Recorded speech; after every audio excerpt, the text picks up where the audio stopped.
Wawaringan ko lang kaya, huwag niyong susubukan tong recipe na to kung ayaw ninyo na maparami yung kanin nyo.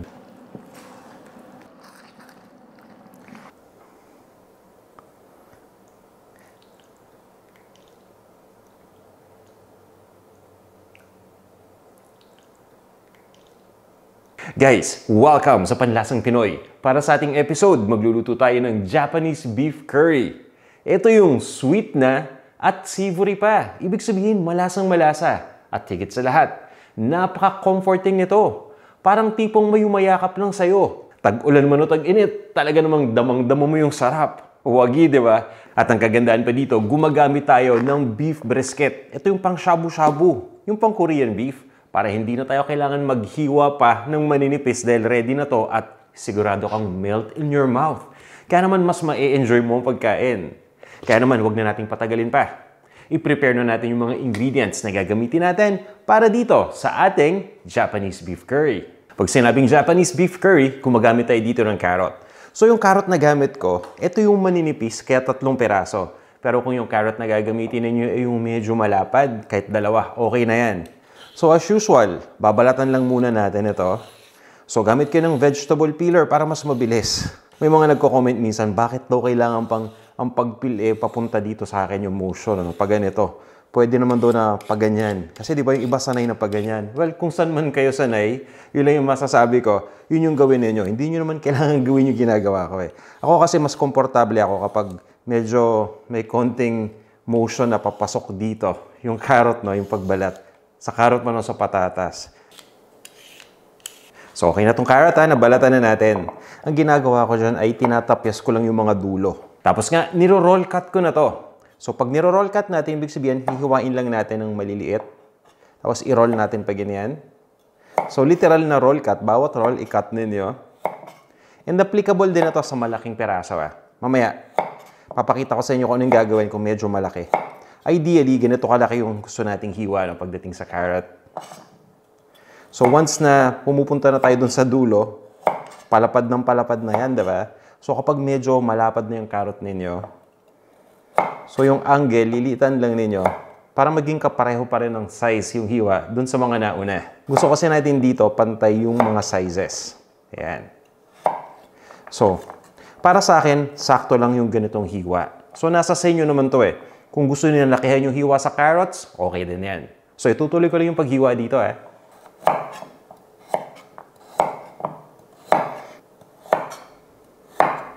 So, yan guys ha. Okay na tong carrots natin. Itatabi ko lang muna. And next naman, yung patatas. 2 malaking patatas ang gamit ko para sa ating recipe. Pero kung yung laki ng patatas na gamit ninyo ay hindi ganito kalaki, meaning mas maliit ng konti, gamit kayo hanggang 3. Balatan lang din natin ito. O sige, para masatisfy yung mga iba, ganito na lang. O yan ha.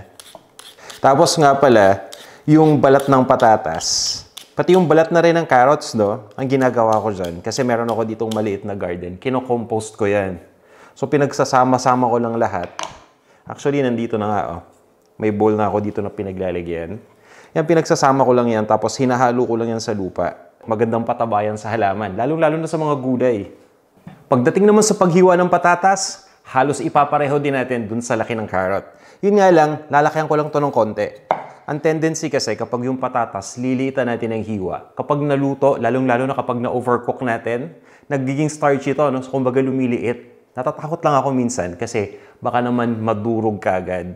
Ayaw naman natin na maging sobrang lapot yung sauce tapos hindi na natin makita yung patatas. Kaya, para dito, since malaki, kina-quarter ko muna. Tsaka ko pa lang siya hihiwain into serving pieces.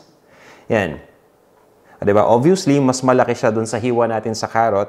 Hiwain lang natin yung patatas. And kung feel niyo na medyo malapad pa, pwede naman natin itong hatiin pa into smaller pieces. Guys, tip lang ha. Kung konti lang yung available na beef na gagamitin ninyo para dito sa ating beef curry, tapos medyo marami yung kakain at syempre gusto nating mabusog, itong patatas pwede ninyo dagdagan. Pero wag naman yung sobra ha. Yung tipong sakto lang, yung hindi halata yung ratio na medyo umangat dun sa beef. Once na mahiwa na natin yung patatas, syempre huhugasan natin to. At dahil nga hindi pa natin ito lulutuin kaagad, importante na nababad natin to sa tubig para nang sa ganun hindi siya mag-oxidize. Para dun sa mga bago pa lang na nagluluto, kapag sinabi natin oxidation, ito yung nangyayari kapag yung patatas na bagong hiwa or apple, ganun din sa apple no? In-expose natin sa open air, after a few minutes mapapansin mo, unti-unti nang magta-dry up yan, diba? Tapos yan, unti-unti nang magba-brown. Na-expose kasi siya sa oxygen, kaya oxidation ang tawag dyan. So para maiwasan yung pag-brown ng patatas, binababad lang muna natin yan sa tubig. So ito yung ginawa ko ngayon, diba? Nahugasan na natin, nababad pa. At na-prevent pa natin yung oxidation. Next ingredient natin, gumagamit tayo ng apple para sa ating Japanese curry. Isa ito sa mga sekreto kung bakit sumasarap yung ating curry sauce. Pero right now, since na-explain ko nga sa inyo yung oxidation, itong apple mabilis na mag-oxidize. Kaya nga mamaya ko na ito babalatan. Sinabi ko lang sa inyo right now, nagagamitin natin itong ingredient. Next ingredient natin, luya. So pagdating sa luya, binabalatan ko lang muna to. So pwede kayong gumamit ng vegetable peeler na pambalat or ito, mas madali, yung dulo ng kutsilyo ninyo, no? Yung hindi matalim na part. Yan. I-scrape nyo lang itong luya para matanggal yung balat. So ilagay nyo lang sa ibabaw ng sangkalan para mas madali. Kung medyo maliit yung luya at nahirapan kayong hawakan dahil nga dumudulas, kuha lang kayo ng tinidor. Ito yung panghawak natin para lang maiwasan na dumulas. At pagkatapos nga, i-mince na natin ito. Ibig sabihin, hihiwain natin ng napakapino. Pero, pwede kayong gumamit dito ng grater. Ito, ilalagay lang natin yung grater sa ibabaw ng sangkalan. Tapos, i-grate nyo lang yan luya. Kung saan man kayo komportable, dun kayo. So, mapapansin niyo pinong-pino, di ba? Ayan. Ready na tong luya natin. So guys, itong bawang ganun din. Since meron na tayong grater, i-grate na rin natin yan. Ingat lang kayo Kung medyo natatakot kayo, baka mag-grate pati yung inyong daliri. Hiwain nyo na lang. Gamitan lang kayo ng kutsilyo. Pero maganda pa rin na nagpa-practice, di ba? Para next time, medyo nahasana tayo ng konti. Yan, simutin lang natin yung bawang. Pagdating sa Japanese beef curry or any Japanese curry recipe, marami talaga akong magsibuyas. Kaya 2 pirasong medium-sized onion ang gamit ko. Ito yung sweet yellow onion. Pwede kayong gumamit ng puting sibuyas dito. Para dun sa mga magtatanong kung pwede ba yung purple onion, kung wala talaga kayong choice, I think yun ang gamitin ninyo. Pero as much as possible, yung mga lighter varieties yung gamitin ninyo. Ito, pagdating sa sibuyas, hinihiwa ko lang muna to sa gitna para mas madaling balatan. So yan, medyo makapal yung hiwa pagdating sa sibuyas. Pero nasa sa inyo pa rin yan dahil kung gusto niyo yung sibuyas medyo natatago. So hiwain niyo ng manipis. Yung iba nga gusto dito yung talagang sobrang tago ng onion at sobrang flavorful. So minimince nila. Ibig sabihin ginagawa nila yung paghiwa dun sa bawang kanina na ginawa natin yung ubod ng nipis. Pero I suggest pag onion, mag-mince kayo gamit ang kutsilyo. Huwag nyo nang i-grate dahil magtutubig lang yan. Ready na tong sibuyas natin. And last but not the least, syempre yung beef naman. 2 pounds ang gamit ko. So bawat lalagyan, 1 pound yan. At pagdating nga sa description, nakalagay dito, premium thin sliced and rolled brisket. So brisket part ito ng beef. So ito yung may konting fatty part. Gusto natin yan. Kasi yung iba pag sinabing taba, syempre cholesterol. Totoo. Pero alam nyo ba na maganda kapag may konting fat content yung meat, ay mas nagiging moist ito. So kumbaga kapag niluto natin, hindi siya nagda-dry up. Kaya nga gusto ko rin Pero syempre, di ba? Kapag ganun yung kakainin natin, eat in moderation. I-enjoy lang natin paminsan-minsan. So makikita nyo dito na nahiwa na yan. So ang tanong, since nahiwa na ng manipis, kailangan pa ba natin itong hiwain pa? Ito bubuksan ko lang para makita ninyo yung laki. Sa tingin ko, kapag ganito, okay na yan Hindi na natin kailangan pang hiwain yung beef. As is na yan. Saktong-sakto lang yung laki. At pagdating sa nipis, di ba? Mas mabilis yung pagluluto natin. So for now, okay na tong beef. Tara, magluto na tayo. Pagdating nga pala sa listahan ng mga ingredients, nakalagay lahat yan sa website natin, panlasangpinoy.com. Bisita lang kayo para makuha ninyo yung kumpletong detalye. At syempre, kumpleto rin yan sa mga tips. O tara, umpisahan na natin. Pinainit ko na tong wok. So ayan, naglagay lang tayo ng mantika. Around 2 tablespoons lang ng mantika ang kailangan natin dito. Ayan, iswirl lang natin itong mantika. Once na mainit na, igisa na natin kagad yung sibuyas.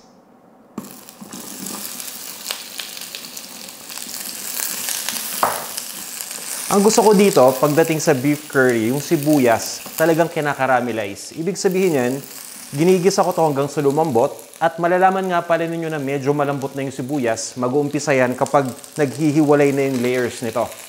So right now, pansinin ninyo, medyo buo pa yung layers, di ba?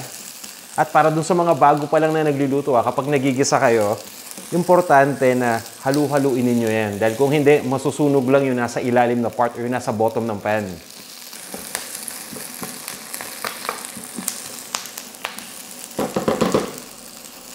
At habang pinapabrown ko ngayong onion, kanina naalala ninyo, itong apple, hindi pa natin prep dahil ayaw nating mag-oxidize. So sa tingin ko ngayon, ito na yung pagkakataon para umpisan ko siyang i-prepare. Para pamaya kapag panahon na niya or oras na niya na ilagay, tuloy-tuloy na tayo. Itutuloy ko lang muna yung pag-caramelize dito sa onion. Babalatan ko lang muna. So pagdating sa apple, wala naman tayong preference kung anong klaseng apple. Mapapula man, or kung pulang apple, anong variety, okay lang kahit ano. Papamacintosh man yan, or kung ano man, okay lang. So yun guys, itong apple, tinanggal lang ako ng buto, tapos hiniwa ko na. Doon kasi yung panghiwa ko sa gilid, so doon ako pumuesto. At para nga mabilisan, gamit na lang tayo dito ng food processor. Ayan, mamaya ko na ito gagawin Tuloy ko muna yung pagluto, dahil ayos na to. So ito yung gusto nating mangyari. Nagbabrown na yung sibuyas. Kunin na natin yung bawang. Tapos ituloy lang natin yung pag-isa. So pagkalagay ng bawang, since napakaliit at pinong-pino yung ating pagkakahiwa, yung pagkakagrate natin, dapat hinahalo natin ito kaagad. Otherwise, baka kasi biglang masunog na lang nang hindi ninyo napapansin. Nilagay ko na rin yung luya dito. So yan, mabilisan na to ngayon Mga 20 to 30 seconds, ayos na yan. Kadalasan kasi, kung gusto natin yung lasa ng bawang, inuuna nating igisa yon. Tapos tinatagalan natin hanggang sa mag-brown. So sa pagkakataong to, hindi natin gagawin yan. At ito na nga yung beef. So ang gamit ko dito ay 2 pounds. Ito yung pang shabu-shabu o yung pang Korean beef. Para dun sa mga nag-skip at dito pa lang nanood kaagad, no? So ang gamit natin dito ay yung Korean beef na maninipis na, hindi ko na hiniwa to as is, no? And guys, may mga nagtatanong, lalo na yung mga bagong cooks. Kasi kadalasan, bumibili sila ng mga prepared na ng meat, like yung mga nahiwa na baka. Or even giniling. Ang tanong kailangan pa daw bang hugasan yon bago iluto? So para malinaw sa lahat kapag mga ganitong klaseng beef na nahiwa na, kung ako, hindi ko na to hinuhugasan, dinidirekta ko na. I'm sure yung iba sa inyo, no, gustong hugasan para makasigurado na malinis. Masasabi ko lang nasa sa inyo na yon. Para sa akin, namamatay naman yung mikrobyo kapag niluto na natin kaagad. Lalong-lalo na kapag maganda yung packaging. Pagdating sa giniling, never akong naguhugas ng giniling bago iluto. Ang importante siguro siguraduhin na lang natin na malinis yung binili nating giniling. So kung medyo nag-aalangan kayo dahil pinagiling lang ninyo sa palengke, well, bili na lang siguro kayo sa mas malinis na source, kumbaga. Itutuloy ko lang muna yung pag-isa dito hanggang sa mag-brown lang ng konti itong beef natin. Tatanggalin ko na rin yung mga pinagbalatan ng apples. At ito na nga lahat. Ready na to. Lalagay ko na dun sa aking maliit na garden pot para maging compost. Habang nag-aantay, ito na. Ayusin na natin itong apple. Yan. Okay na. So, ganito yung gusto nating mangyari sa apple, Halo-halo lang muna. Ito na yung apple. Sabi ko kanina, hindi na mag-oxidize. Nag-oxidize pa din ng konti. Pero dapat yan, mabilisan talaga. Yan, okay lang naman na mag-oxidize yung apple. Basta huwag matagal. Ito yung sikreto natin dito sa version na to, kung bakit nagiging special yung lasa. So may distinct flavor na manamis-namis na nabibigay itong apple. At guys, speaking of flavor nga, ilalagay ko ng ibang mga ingredients pa na magpo-provide ng flavor dito sa ating Japanese beef curry. Toyo. Ang gamit ko dito ay light soy sauce. So pwede kayong gumamit dito ng Chinese or ng Japanese or ng Filipino variety. Pero syempre, since Japanese curry to, so Japanese soy sauce yung gamit ko. Meron din tong ketchup. Narinig nyo yan, tama yun. Ketchup. Tomato ketchup ang gamit natin. At para nga magpatamis, naglalagay tayo dito ng honey. So pulot. Ayan yun yung Tagalog ng honey. Kung walang honey na available, pwede kayong gumamit dito ng corn syrup. Pwede rin yan. So guys, right now, okay na to, no? Ilagay na natin yung beef broth. Kung wala kayong beef broth na available, gawin nyo yung ginagawa ko. Meron akong hot water at beef powder. Pagsamahin nyo lang. Tapos, hinahalo ko lang to, syempre. Kuha lang kayo ng kutsara. Haluin nyo lang. So, ang ratio nito is 3 cups ng hot water with around 1 tablespoon ng beef powder. Gagawin nyo lang to kung walang beef broth or beef stock na available. Tapos, idiretso na natin ilagay dito yan. Itong curry kasi, na gagawin natin, ito yung saucing-saucy. Kasi nga, di ba, kapag sinabi natin curry, sauce pa lang, ulam na. So, talagang gagawin natin itong super flavorful para talagang damang-damo mo yung yakap. O, di ba? Konting halo-halo lang. At para mas mapabilis nga na kumulo, takpan natin. I-adjust natin yung heat to the highest setting. Tapos, antayin lang natin na kumulo yan. Once na kumulo na, kailangan na natin i-simmer to. Mamaya, papakita ko sa inyo kung ano ibig ko sabihin. So guys, at this point, kumukulo na. So, ayan, ha? Bago natin i-simmer, di ba, na-prepare na natin yung carrot at yung patatas. Ilagay muna natin. So, nilalagay ko na tong carrot. At ilagay na natin lahat ng patatas. Haluin nyo lang sandali.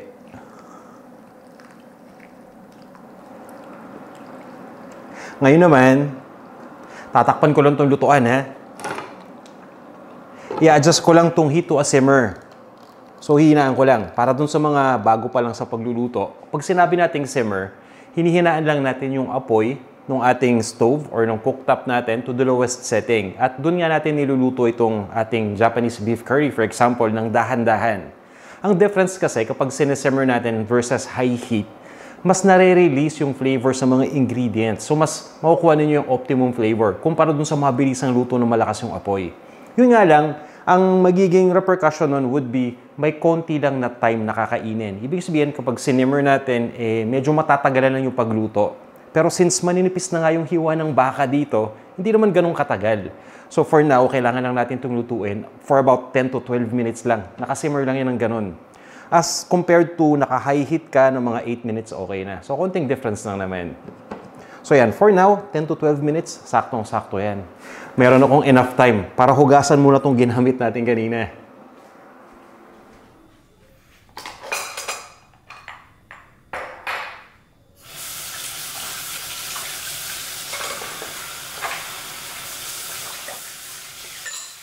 Sakto, no? 12 minutes. At papakita ko lang sa inyo. Naalala nyo kanina yung mga pinagbalatan natin ng gulay. So, yan. May extra time pa ako. So, ang ginawa ko, food processor ko na rin. Para mas mabilis siya na ma-decompose kapag hinalo na natin sa lupa. Yun lang. Share ko lang sa inyo. Mamaya, pagkatapos natin magluto, papakita ko sa inyo yung maliit kong plot kung saan ako nagtatanim. Kasi bawal kami magtanim doon sa likod. Sayang, no? Pero nakapasulang lahat. So, after 12 minutes, uy, yan na yun. Hey guys, so makikita ninyo, saktong-sakto lang yung pagkakaluto natin dito sa carrots, pati na rin sa patatas. At masabaw pa yan, ano? Kumbaga, mukha siyang sabaw right now kasi hindi pa malapot. Ngayon naman, ilalagay na natin yung curry. Ang gamit ko dito yung Japanese curry na roux. Ito yung kumbaga curry blocks. May iba-iba tong heat intensity. Kung mahilig kayo sa maanghang, gamitin niyo yung spicy. Pero itong gamit ko, mild lang. Ang gamit ko dito, mga 5 ounces. Mabibili nyo to kasi ng isang buong box na malaki. So, hindi ko uubusin yon. Kumbaga, magtitira ako ng 2 peraso. Dahil kapag inubos ko, medyo overpowering. Pagkalagay natin ng curry blocks, kailangan lang natin itong tunawin. So, pabayaan lang natin ito dito hanggang sa matunaw. Or, another thing na pwede ninyong gawin, ilagay muna itong ating curry roux or curry block sa hot water. Tapos doon natin tunawin bago natin ilagay dito. For the meantime, nilagay ko muna yung heat setting natin to medium. Tatakpan ko lang yan. Mas makakatulong kasi yan para matunaw kagad yung ating curry na nilagay.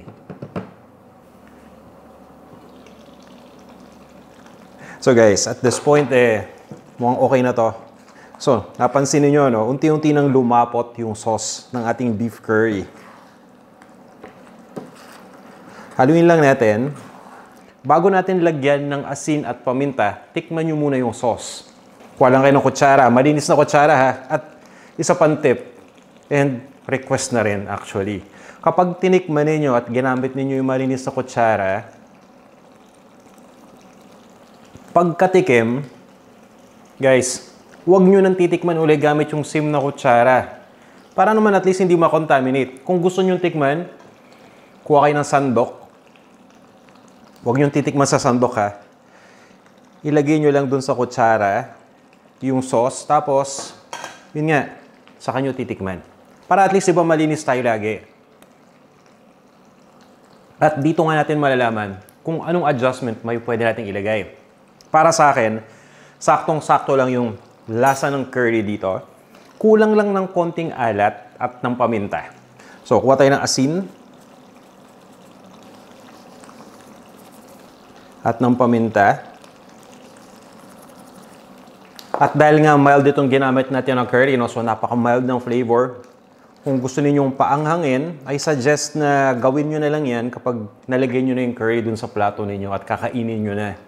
Pag sinama kasi natin dito yung maanghang, tapos nga sa household ninyo merong kahit isa na hindi mahilig sa maanghang, kawawa naman yung tao, di ba? Hindi naman makakatikim nitong masarap natin na Japanese beef curry.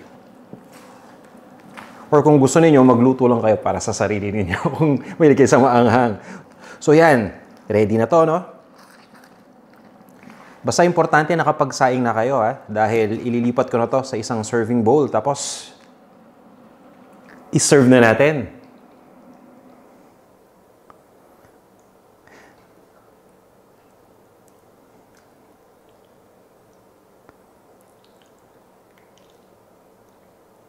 Pinagpapawisan na ako. Kasi kanina ko pa gustong tikman to. So, ito na nga. Ready na tong ating Japanese beef curry. Ang bango. Unfortunately, hindi pa ako nakapagsaing. Kaya, yun yung problema ko ngayon. Ang laki. Papapaking ko na lang muna. Kaya tandaan niyo ha, huwag niyo akong gagayahin pagdating sa preparasyon. Sarap pa naman sa kanin ito.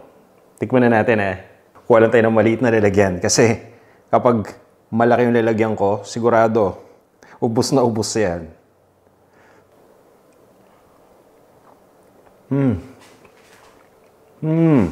Parang may biglang yumakap sa akin, literally. Ang sarap. Ito yung hindi ko ma-explain Marami nagtatanong, ano ba ang ibig sabihin ng comfort food? Ang sagot naman kasi dyan, Ibang Beles, yung comforting kapag kinain mo. Pero ano yung definition ng comforting? Yung naramdaman ko ngayon. Yung, parang, pumupunta sa ibang dimension pag kinakain mo. Yung utak mo, paiba-iba nagre-reminisce, nagiging nostalgic ka. Pag yung isang food, karaniwang kinakain mo ng bata ka, nagiging nostalgic ka, naalala mo yung memories back then, or yung tipong sa panahon, kapag umuulan, biglang parang unti-unting nagiging warm yung feeling, or kung malamig, baliktad naman. Alam mo yun, iba-iba kasi yung pakiramdam kapag sinabi nating comfort na nararamdaman sa pagkain, di ba? Yung naramdaman ko ngayon, yung tipong ang sarap. Gusto ko lang siyang kainin ng kainan. Gumaganda yung pakiramdam ko. Tuwan-tuwa yung taste buds ko right now, actually. Lalo na yung sauce. Oh, wow. Mabuti na lang pala, hindi ako nakapagsaing ng kanin. Dahil kung nagkataon, lagot na naman ako. Mapaparaming kanin na naman yan, sigurado. Kaya guys, wawaringan ko lang kaya, huwag niyong susubukan tong recipe na ito. Kung ayaw ninyo na maparami yung kanin nyo. Dahil sigurado, maraming kanin ang katapat niyan. Huwag niyong sasabihin na hindi ko kayo winarningan, dahil ang sarap. Actually guys, kahit wala nga kanin Basta may tinapay, tingin ko, talo-talo na rin to. Ganyan kasarap tong ating niluto at hindi ako nagiging biased Para malaman nyo talaga kung totoo yung sinasabi ko, subukan nyo kasi itong recipe natin para at least matikman ninyo yung natikman ko ngayon. At maraming salamat nga pala dun sa mga subscribers natin na walang sawa na sumusuporta sa Panlasang Pinoy. Grabe nung tagal na natin, pero buhay pa rin. Ayan. So, maraming salamat sa inyo. At kung bago ka pa lang dito sa ating channel, inibitan ko sana kayo na mag-subscribe. At enable nyo na din yung bell na icon, para nang sa ganun, ma-notify kagad kayo tuwing meron tayong bagong video na ina-upload. And guys, kung nakatulong sa inyo tong ating Japanese beef curry na video, baka pwede namang paki-like at paki-share na lang tong video natin. Bisita kayo sa website natin para sa kompletong recipe, panlasangpinoy.com. Maraming salamat ulit at tara guys! Dali, lagyan ko ulit. Ka-addict Kain tayo. So guys, nakaluto na tayo. Ang sarap ng beef curry. Ito nga, papakita ko lang sa inyo yung maliit kong plot. Yung pinagtataniman. So ito nga yung mga halaman. Dito ko ilalagay ito. Yan naman yung sikreto dyan Naglalagay lang ako ng compost. So right now, ang nakatanim dyan isang talong na papabunga pa lang. Tapos may cherry tomatoes nga. Uy, ito oh. Nakita nyo yung kamatis. Hinog na to oh. Diba? Mamaya, kukunin ko na yan. Tapos meron nga ditong sweet na banana pepper. Yan, may bunga na rin. So, di ba, ang late-late lang ng plot, pero okay na yan, kesa wala. Meron din ako ditong sile. Yan, nag-umpisa pa lang na mamunga. Tapos yung kalamansi na dun sa isang side. So, ang ginagawa ko dito, yan, dinidistribute ko lang yan dito. Tapos mamaya kakalgaling ko pa yan para lang mahalo sa lupa. Pero for now, i-distribute ko lang muna dyan. Habang tumatagal kasi, nade-decompose yan. Tapos, humahalo na nga dun sa soil yung nutrient. And ayun, mas nagiging healthy yung soil. Therefore, yung mga products natin, yung mga tinatanim natin, ay healthy din. Kaya ang bilis mamunga at saka maganda yung bunga. So yun lang naman guys for now. At least nakita nyo yung small plot. Malay nyo, magamit pa natin yung mga gulay na yan sa mga lutuin. Ano. So guys, maraming salamat ulit sa pagnood ng video na to. Kita-kita tayo sa ating mga susunod pang videos.